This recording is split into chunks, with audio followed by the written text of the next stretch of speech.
Sepengetahuan saya, tidak ada hadis demikian. Ya, tidak ada hadis yang menyebutkan jika perempuan dipoligami sabar, jaminannya surga. Tidak ada. Mungkin itu perkataan suami yang udah pengen poligami gitu.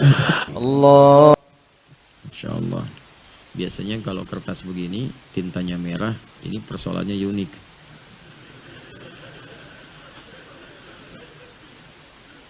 Assalamualaikum warahmatullahi wabarakatuh. Waalaikumsalam warahmatullahi wabarakatuh. Wah, ini perempuan nih, kelihatan ininya. Apa namanya? Cara nyobeknya lain. Terus kertasnya juga beda itu. Tulisannya juga bukan tulisan laki-laki nih. Tapi hanya hilang satu. Wabarakatuh, hanya hilang wabarakatuh. Berarti ada perasaan yang beda di jiwanya. Cara baca tulisan. Ada ilmunya. Nanti kalau miring kanan apa, miring kiri apa, tegak lurus bagaimana, ada ilmunya. Yuk kita benar apa, kita baca dulu aja. Ya. Allahu a'lam. Ustadz, ada hadis mengatakan wanita yang ikhlas di poligami balasannya surga jika sabar. Tuh, apa saya bilang?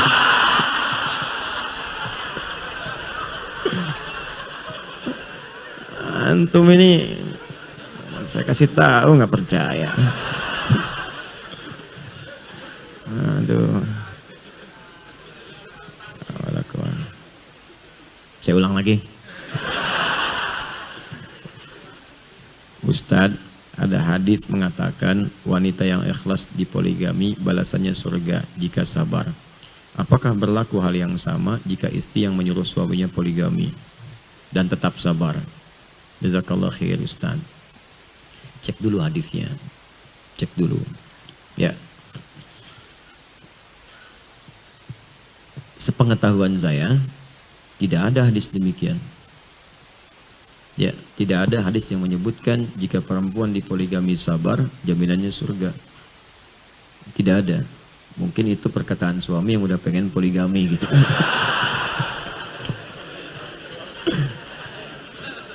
Ya. Saya belum pernah menemukan. Allahu a'lam kalau yang lain, mungkin keterbatasan ilmu saya. Silahkan ditanyakan kepada ustadz lain yang mungkin tahu. Tapi sih menurut saya nggak akan tahu itu. Karena memang nggak ada gitu, nggak ditemukan. Allahu a'lam, wallahu a'lam. Mungkin ada yang menemukan, tapi saya ingat saya tidak ada. Bacaan saya ya, menunjukkan tidak ada hadis demikian. Ya, kalau hadis-hadis lain yang mungkin bisa ditafsirkan tafsiran lebih luas, itu banyak.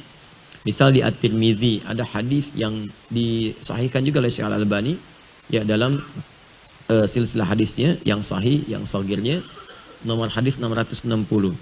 Bunyinya begini. Qala sallallahu alaihi wasallam, "Idza shallatil mar'atu sholataha wa shamat shamaha wa hafizat farjaha wa ata'at zawjaha, qila laha yaumal qiyamati udkhulil jannata min haitsu syi'ti." Jika ada seorang istri menunaikan salat fardu saja selama hidupnya, enggak pernah salat sunnah, fardu aja. Kemudian puasanya fardu juga, Ramadan aja, yang lain tidak. Tapi dia sanggup menjaga kehormatan dirinya. Hafizat farja, enggak selingkuh, macam-macam.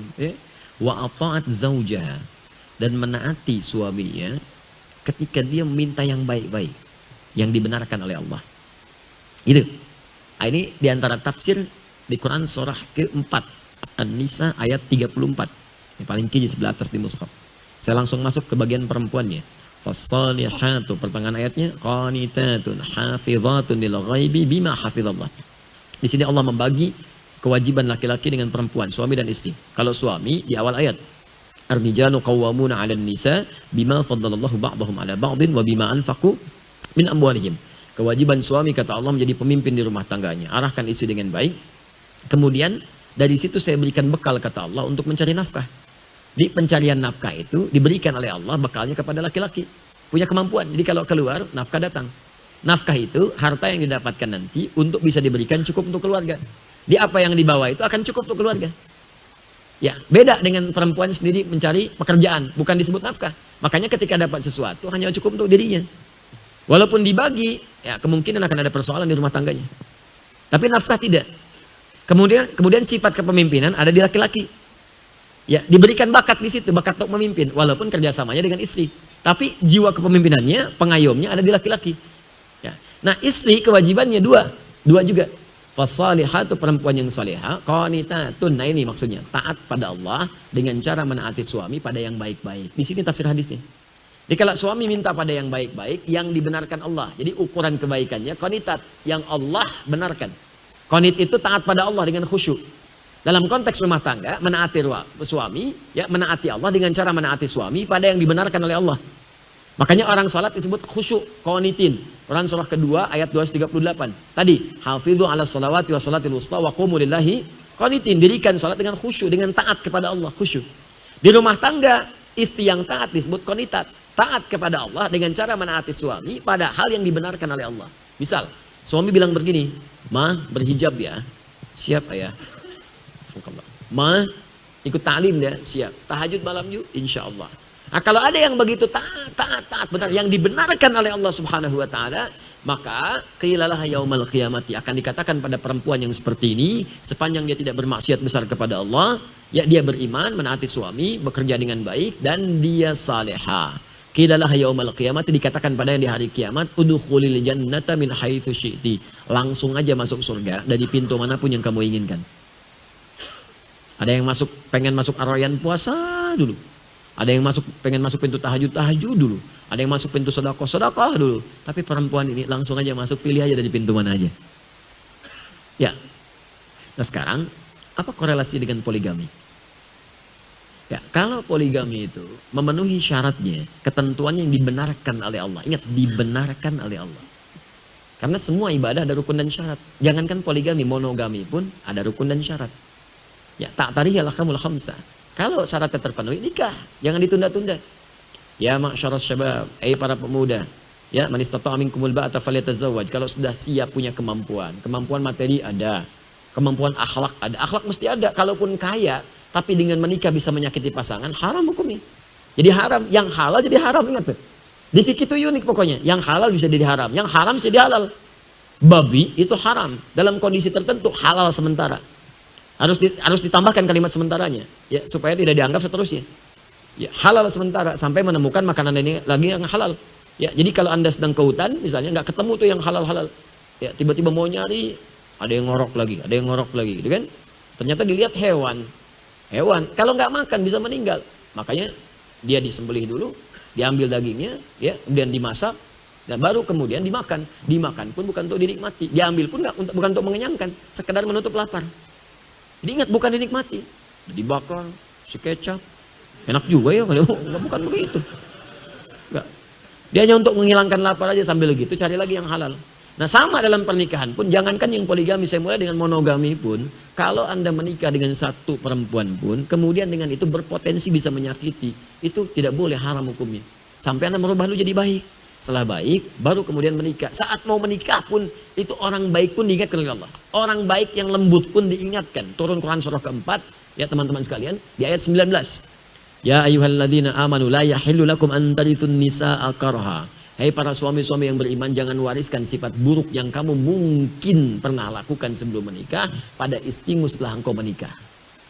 Ya, suka marah, perbaiki dulu. Jangan sampai marah dibawa ke rumah tangga pada yang tidak tepat. Kalau ada memang yang harus dimarahi, tempatkan pada tempatnya. Tapi jangan bawa warisan dari sebelum menikah yang kasar pada pernikahan. Itu untuk monogami pun ada persyaratan, apalagi poligami. Jadi poligami pun nanti ada persyaratan-persyaratan lain lagi. Ketentuannya tidak sama dengan yang monogami. Ada keadilan bukan keadilan biasa. Adil dalam memberikan perhatian. Ada tuntutan untuk menjadikan Anda berpoligami. Ya misal apa tuntutannya? Nah, ada tuntutan terkait dengan fisikal, ya misal ada penyakit tertentu, ya belum ada keturunan, atau tuntutan dalam sosial, ada pekerjaan yang berat dalam yang dikerjakan, merawat banyak anak yatim.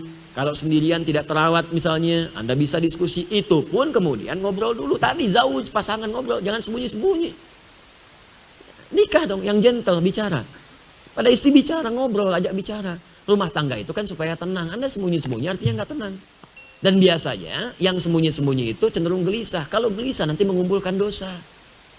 Papa kemana? Mau meeting dulu mah? Meeting.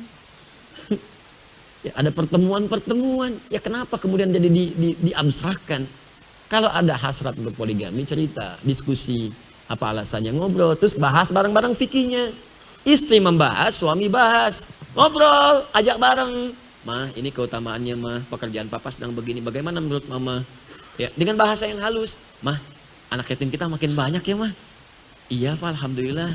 "Mama, kira-kira bagaimana kita nanti di surga kalau kita diperkenankan?" "Insya Allah Pak, mudah-mudahan bertetangga dengan Rasulullah." "Iya Mah, ini makin banyak mah, terawat nggak sendiri?" "Mama juga udah merasa capek sih Pak, sendiri ini nggak sanggup nih." Iya Mah, kalau ada temannya mungkin akan lebih ringan gitu." Maksudnya Pak, ya yuk kita buka fikihnya, lihat ini mah ternyata ada di Quran nih, An-Nisa ayat 3.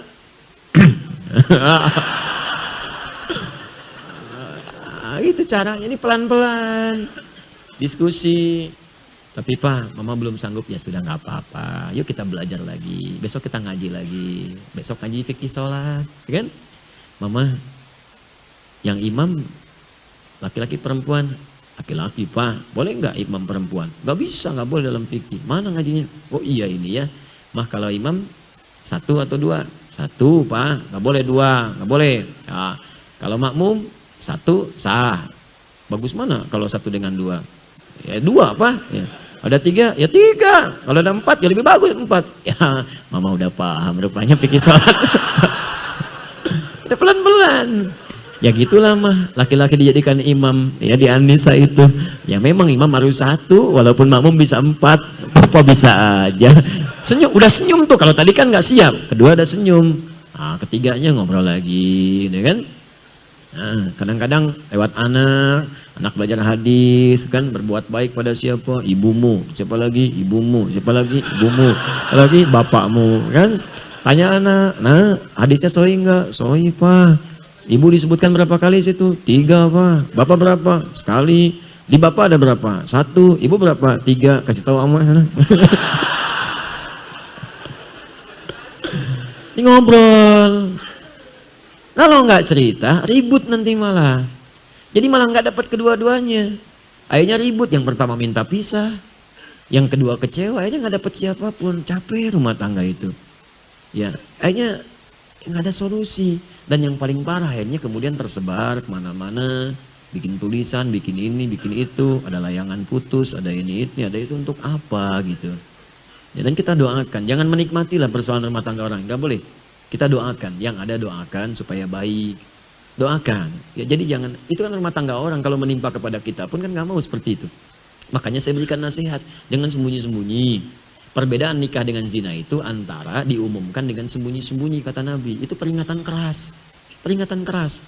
Ya, Anda bagaimana rumah tangga tujuannya sakinah, tenang. Sebelum mawaddah dan rahmah. Jadi sakinah itu duluan. Quran surah 30 ayat 21. "Wa min ayatihi an khalaqalakum min anfusikum azwaja litaskunu ilaiha wa ja'ala bainakum mawaddah wa mawaddah dan rahmah letaknya setelah sakinah. Sakinah duluan. Sebab mustahil ada mawaddah kalau nggak ada sakinah. Mawaddah itu diantara maknanya, dari kata akar maddah, diantara maknanya. Maddah itu dari materi. Di cinta itu bisa bersemi, salah satunya dengan dorongan materi. Mahar ada materi, semakin banyak, semakin indah, semakin tenang. Hadiah pernikahan, ada hadiah, ada macam-macam, diberikan, ada cincin, ada gelang, Anda senang dengan materi. Makanya cinta itu kadang-kadang diantara faktor nampaknya materi. Ya, gantengnya, kumisnya, tegaknya, dompetnya, kan? Ya, itu begitu. Tampilan materi. Tapi kalaupun kaya tapi nggak ada ketenangan, gelisah, nggak enak. Sakinah itu tenang. Coba deh ibu pilih di belakang. Ibu kaya tapi gelisah atau miskin tapi tenang? Pilih mana? Ulah milih nukatilu tuh ayah. Kaya tapi gelisah atau miskin tapi tenang? Pasti cari yang tenang. Makanya sakinah duluan. Nah, ini bagaimana Anda bisa berpoligami dengan tenang kalau nggak cerita? Sembunyi-sembunyi kan nggak tenang. Nggak enak gitu. Bicara aja, ngobrol apa adanya. Diskusi sampaikan. Dari situ akan cari kemudian jalan solusi yang terbaik. Dan insya Allah kalau begitu Allah akan berikan taufik. Kalau berpoligami kemudian jadi tenang. Dan nggak akan peduli dengan orang. Orang mau bilang apa. Ya. Orang usil itu tanda tak sanggup. Ya. Atau belum mampu. Ngapa? Dan nggak usah aib. Saya mengakui saya belum mampu. Ya. Nggak ada ilmu. Saya mungkin teman-teman yang sudah karena ada ilmunya. Mampu, sanggup, saya paham ilmunya. Cuman saya memang belum ada kemampuan. Karena titipan saya masih banyak. Istri saya titipan, anak saya 3 sekarang titipan juga. Saya belum bisa mendidik mereka dengan baik. Bagaimana kalau saya meninggal dan mereka dihisap? Bagi saya kalau saya dapat titipan 1 lagi istri, ada anak lagi, titipan makin nambah lagi. Saya ingin dulu rawat yang ini dengan baik. Alhamdulillah istri saya baik. Nggak ada masalah. Buya silahkan kalau mau, silahkan. Ini nggak ada masalah. Tapi kan saya juga berpikir, ini kan saya dihisab di hari kiamat. Teman-teman yang lain sudah sanggup, alhamdulillah. Kita mendoakan juga mereka. Yang berpoligami kita doakan baik. Yang bermonogami kita doakan baik. Yang mau poligami kita doakan. Tapi jangan menempuh itu dengan cara yang tidak tepat. Sehingga melahirkan retak nanti dalam rumah tangganya. Jelas sampai sini? Baik, alhamdulillah. Nah, mohon maaf bukan memutus harapan bagi yang ingin mengajukan permohonan, tidak. Ya, tapi mungkin satu saat ya mungkin saja Allah berikan jalan atau yang lainnya terjadi, wallahu a'lam. Tapi untuk saat ini saya titipkan. Anak saya yang baru lahir masih 6 bulan, kan? Dan sebagainya itu kan itu amanah gitu.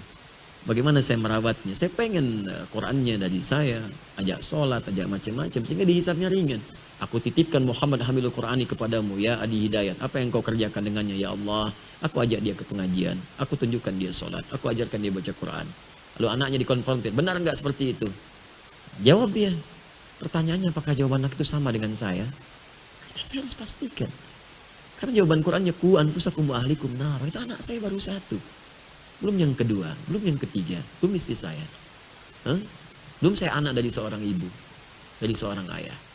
Saya masih punya banyak tugas. Ya, karena itu ya kita berpikir untuk akhirat lah, jangan cuma dunia kita pikirkan.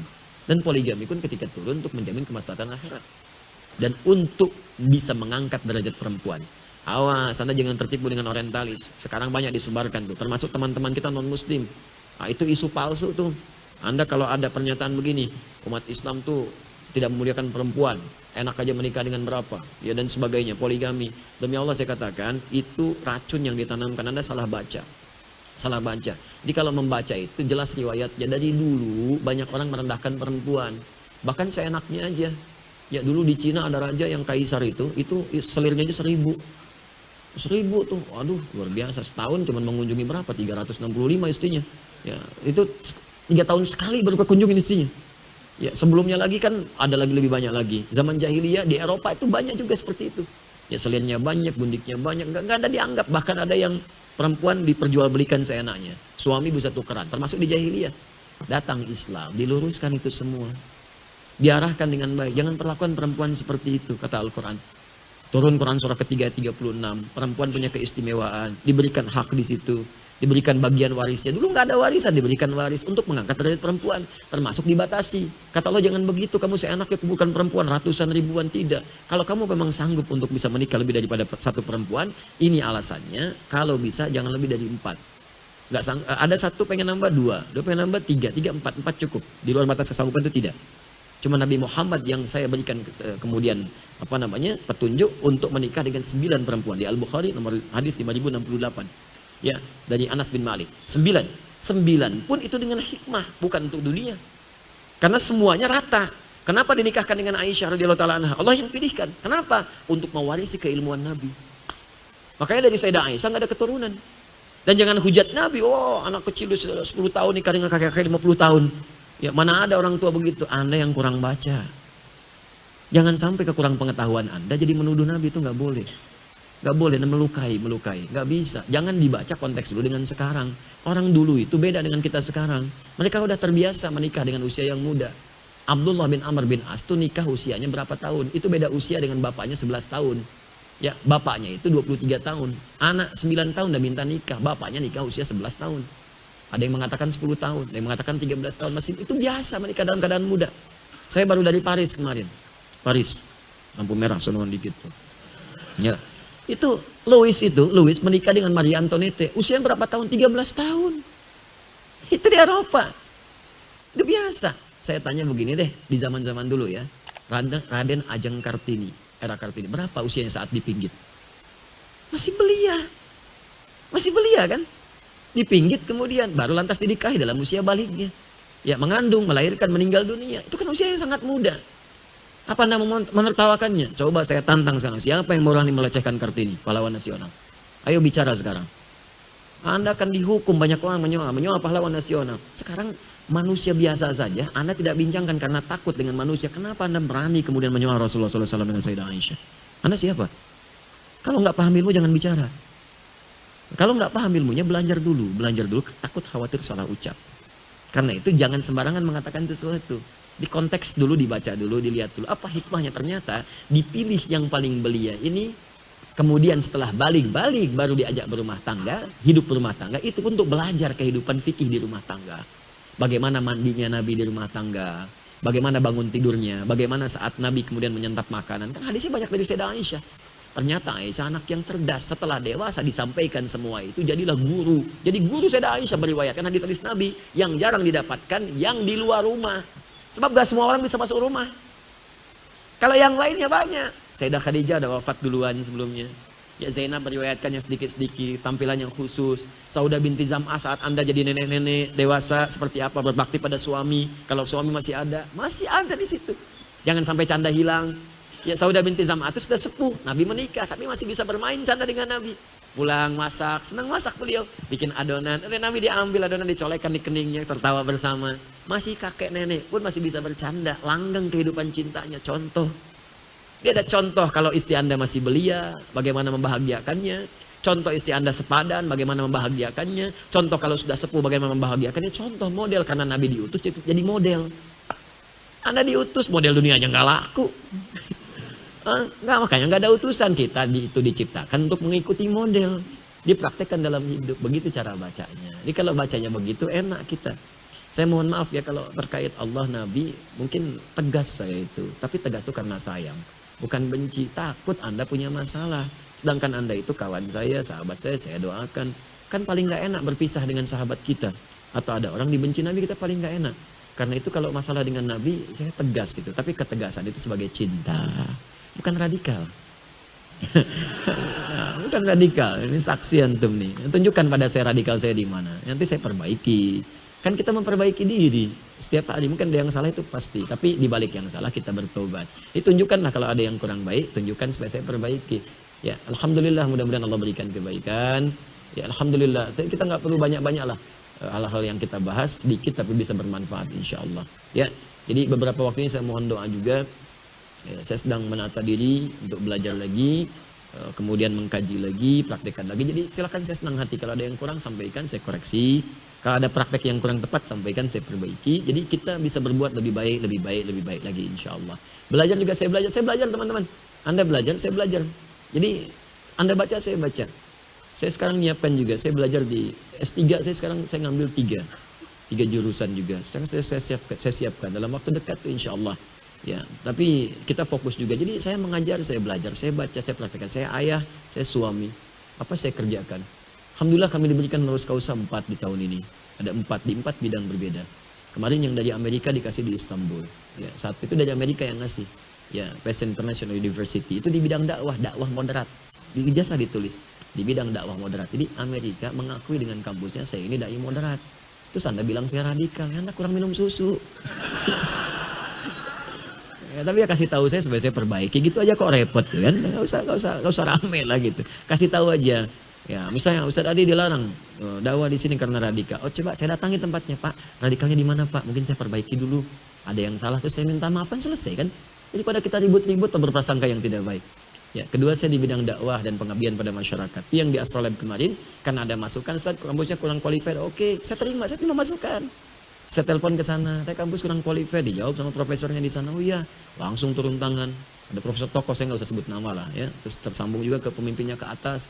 Udah pindahkan aja dari Istanbul ke Ankara. Tapi flight saya nggak ada ke sana. Ya kita atur lagi nanti. Ya mau disambut ini itu, tapi nanti. Yang di Amerika di Istanbul. Kemudian dari Sudan saya dikasih. Yang Ustadz Abdul Somad itu belajar di situ, Om Dorman saya dikasih di situ. Ya sekarang sedang disiapkan. Ya itu di bidangnya apa lagi? Nanti rahasia saya berikan. Ya, di bahasa saya di situ. Jadi saya di dakwah, di bahasa dan di Al-Qur'an, di Tajul Hafidin. Tajul Hafidin itu kampus di Sudan yang tidak menerima kecuali penghafal Quran 30 juz. Ya, dan di situ diberikan ilmu Qurannya. Saya dapat doktor di situ di honoris causa di bidang Al-Qur'an, pengabdian. Nanti saat datang kami akan ke sana. Nah, insya Allah nanti Maret kami pun diundang ke Al-Azhar yang ngasih kuliah umum di Al-Azhar di sana. Terus nanti kita bawa dai-dai kita supaya belajar, kita bangun komunikasi supaya dapat relasi. Nanti di sini ada dai datang ke sini, mengajar ke sini, kita pun kirim dai belajar ke sini. Itu yang kita lakukan. Kalau meninggal diteruskan nantinya. Ya, tapi nggak ada harapan saya untuk semua dunia, nggak ada. Nggak diberikan pun nggak ada. Kita nggak ke sana lah. Yang paling penting Allah ridha. Itu saja. Saya nggak mau belajar dunia, yang penting Allah ridha. Tapi kalau orang ngasih kan kita hormati. Jadi penghormatan untuk orang memberi. Itu yang saya capai kan. Jadi Bapak Ibu, ini mungkin yang saya bahas sementara waktu. Saya minta maaf kalau ada salah-salah dan mohon dengan itu semoga Anda mendapatkan rahmat Allah Subhanahu wa taala.